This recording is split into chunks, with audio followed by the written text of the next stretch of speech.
জেলা প্রশাসনের সহায়তা এখানে যে প্লাস্টিক দানব তৈরি করা হয়েছে সমুদ্র কক্সবাজার সি বিচে, এখানে এই অঞ্চল থেকেই যে প্লাস্টিক সিঙ্গেল ইউজ প্লাস্টিক সেগুলোকে সংগ্রহ করে দানব আকারে একটা প্রতিকৃতি সাজানো হয়েছে, যে আসলে প্লাস্টিক দানব আকারে আমাদের পৃথিবীটাকে কীভাবে ধ্বংস করতেছে, আমাদের জীববৈচিত্র্য নষ্ট করতেছে, আমাদের ভবিষ্যৎ প্রজন্মের আবাসস্থলকে ধ্বংস করে দেওয়া হচ্ছে।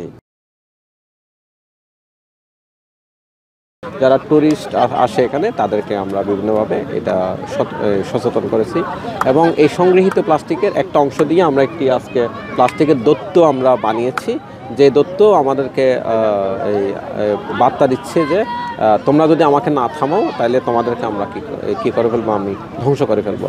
তো এই বার্তাটা আমরা এখানে আগত যারা ট্যুরিস্ট এবং স্থানীয় জনসাধারণ আছে তাদেরকে দিতে চেয়েছি যে এখনই সময় এটাকে থামানোর জন্য। আমাদের ছোট ছোট অভ্যাস এটাকে থামাতে পারে, আমাদের এই ছোট্ট একটা দায়িত্ববোধ এটাকে থামাতে পারে। আমরা যদি প্লাস্টিক কম ইউজ করি, আমরা যদি কম কনজামশন করি, উৎপাদন অটোমেটিকলি কমে যাবে। আমরা যদি ডাস্টবিনে প্লাস্টিকটা ফেলি তাহলে পরিবেশ বেঁচে যাবে। এই ধরনের ছোট অভ্যাস কিন্তু বড় পরিবর্তন নিয়ে আসে।